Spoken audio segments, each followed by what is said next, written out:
नमस्कार friends, Marathi serial act मध्ये मी तुम्हा सर्वांचं स्वागत करते। टिपक्यांची रांगोळी या मालिकेच्या आजच्या महा एपिसोड भागामध्ये आपण पाहणार आहोत। इथे शशांक हा काम करत असतो त्यावेळेला अपूर्वा तिथे येते आणि अपूर्वा म्हणत असते, कुठे चालला आहेस खडूस, तुला झोपायचं नाहीये का? शशांक म्हणत असतो, उद्या माझं महत्वाचं प्रेझेंटेशन आहे आणि मी हे सगळं काम उद्या उठून करणार होतो, पण तुझी ती बहीण आहे ना, तिच्यामुळे माझं वेळेचं गणित बिघडलेलं आहे। आता इथून शशांक जात असताना अपूर्वा त्याला थांबवते। अपूर्वा म्हणत असते, शशांक आता ती घरी आली आहे ना, आणि बरं झालं तू तिला घेऊन आलास, मला त्यासाठी तुला थँक्यू म्हणायचं आहे। शशांक म्हणत असतो, तुझ्या मनासारखं झालं आहे ना, मग झालं तर, असं म्हणतो आणि तो तिथून निघून जातो। इकडे अपूर्वाला खूप टेन्शन आलेलं असतं। शशांक हा तिथे काम करत बसलेला असतो। अपूर्वा तिथे जाते आणि त्याला म्हणत असते, शशांक तुला काय झालंय, तुला माझ्याशी बोलायचं नाहीये का?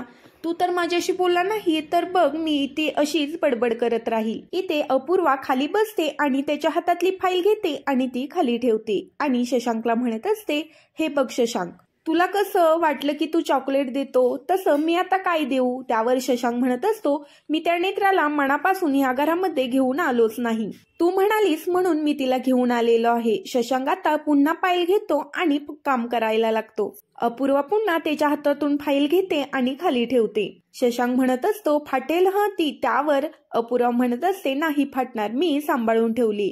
अपूर्वा आता शशांकला समजावून सांगत असते आणि त्याला म्हणत असते, हे बघ खडूस, इथे नेत्राताईला दादा काकांनी राहायला सांगितलं आहे ना, आणि आत्तू सुद्धा काय म्हणाली दादा काकांना की आमची नेत्रा तुमच्या इथे राहू शकते का?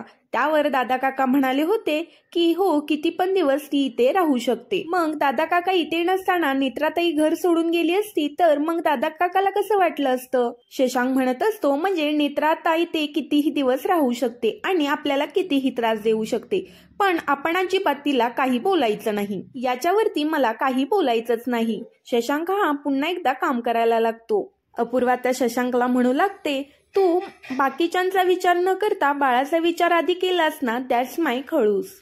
आता अपूर्वा इथे शशांकला समजून सांगत असते, नेत्राताई काहीही बोलली तरी तू तिच्या बोलण्याकडे आता दुर्लक्ष कर। शशांक म्हणत असतो, पण अपूर्वा तुला हे कसं जमतं? अपूर्वा म्हणत असते की अरे, ती काहीही बोलली तरी तिच्या बोलण्याकडे लक्ष द्यायचं नाही, तुला त्रासच होणार आहे आणि अजिबात लक्ष द्यायचं नाही, आणि यापुढे मुलींबरोबर बोलताना थोडं शांत बोलायचं।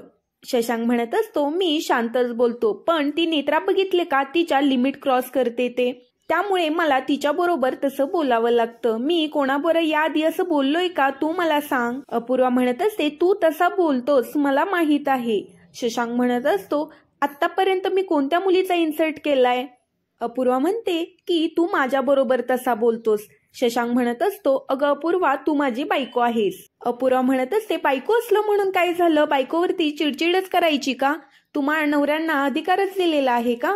शशांक म्हणत असतो, मी कारण नसताना तुझ्यावरती डापरतो का? कधी डापरतो? ज्या वेळेला तू अभ्यास करत नाहीस त्यावेळेला, आणि या छोट्या छोट्या गोष्टींवरनं मी तुला बोललो म्हणजे मला बोलायची पद्धत नाहीये का? हे नेत्रा सगळं आता चोरून ऐकत असते। आता शशांक इकडे म्हणत असतो, तू मला सगळ्यांसमोर काय म्हणाली की मला मुलींबरोबर बोलायची पद्धत नाहीये, तू माझा इन्सल्ट केला ना? त्यावर अपूर्वा म्हणत असते, तुझा कसा इन्सल्ट केला खडूस?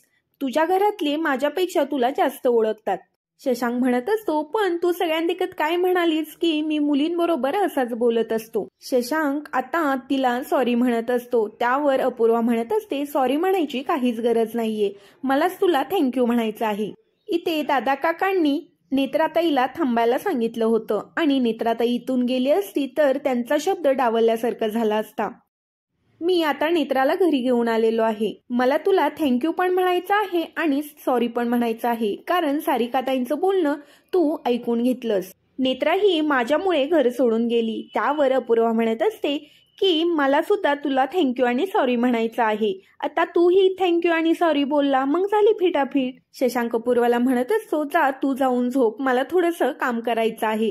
अपूर्वा म्हणत असते, अजिबात नाही, तू पण झोपायला येणार आहेस। ती हात धरून आता शशांकला तिथून घेऊन जाते।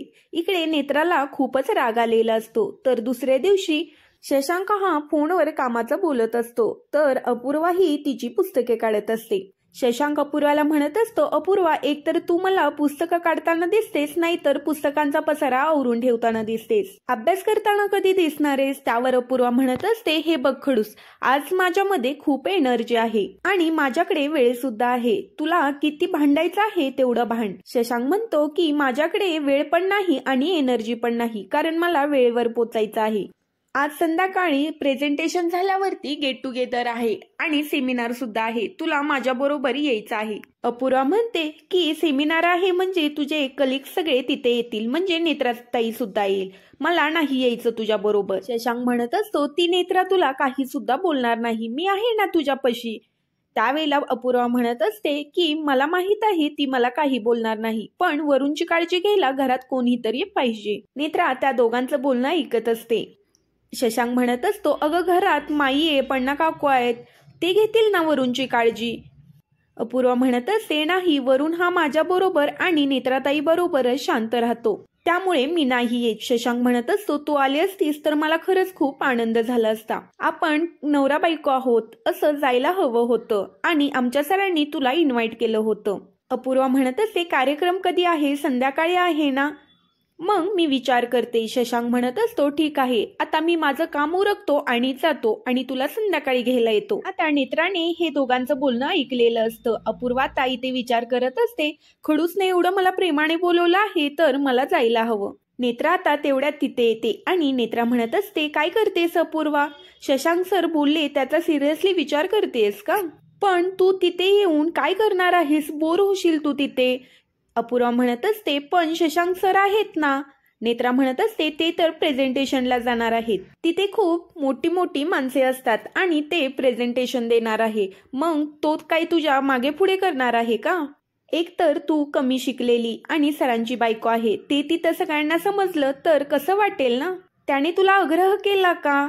तू त्याला नाही म्हणालीस तर त्याने तुला आग्रह सुद्धा केला नाही. तसं सरांनी मला कसा आग्रह केला? त्यावर अपूर्वा म्हणत असते, म्हणजे?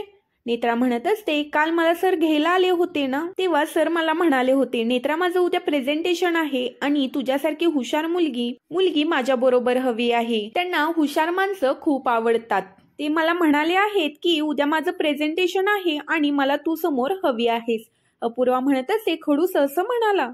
मी तिथे खडूसला त्याच्यासोबत हवी आहे. नेत्रा म्हणत असते, अगं ते बोलायचं म्हणून बोलला. आणि मला सांग, तुमचं कॉन्ट्रॅक्ट संपायला किती दिवस राहिलेत? 2 महिने राहिलेत फक्त. हे संपूनही जाईल, हे स्वतः शशांक सरांनी मला सांगितलेलं आहे. ते मजबुरी म्हणून तुझ्या सोबत राहतायत घरातल्यांसाठी. हे जर सांगून शिकून तुला तर समजलं नाही ना, तर तुला तिथे आल्यावर प्रचिती येईल की सर माझ्या मागे पुढे करतात ते. बरं मी जाते, मला तयार व्हायचं आहे असं म्हणते आणि नेत्रा तिथून निघून जाते. इकडे अपूर्वाला खूपच वाईट वाटत असतं. तेवढ्यातच तिथे शशांक येतो आणि अपूर्वा शशांकला म्हणत असते, खडूस तू रुमाल नाही घेतला ना? त्याला रुमाल काढून देते. इकडे शशांक म्हणत असतो, हे काय अपूर्वा, तू अजून तयार झाली नाहीस, आपल्याला जायला उशीर होईल. इकडे अपूर्वा म्हणत असते, मी खडूस येत नाही, वरून जवळ कोणीच नाहीये ना, मी तिथे येऊन काय करणार आहे? मी तिथे अशी तशी बोरच होईल, त्यापेक्षा मी ते वरून जवळ वेळ घालवते. तेवढ्यात तिथे नेत्रा येते आणि त्या दोघांचं बोलणं ऐकत असते. अप्पू म्हणत असते, तू छान तयार हो आणि जा बरं इथून. शशांक म्हणत असतो की अपूर्वा, तू तर माझ्या बरोबर आली असतीस तर खरंच मला खूप छान वाटलं असतं.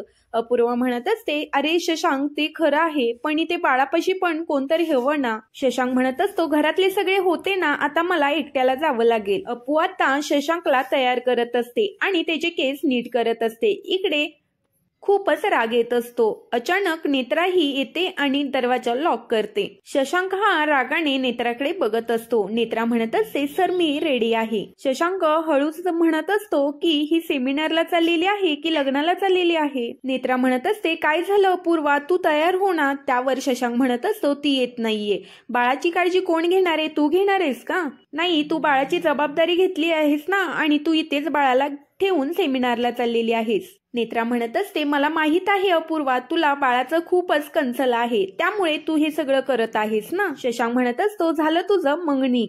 नेत्रा म्हणत असते, सर आपण एकाच ठिकाणी जातोय ना, मग आपण एकत्रच जाऊ.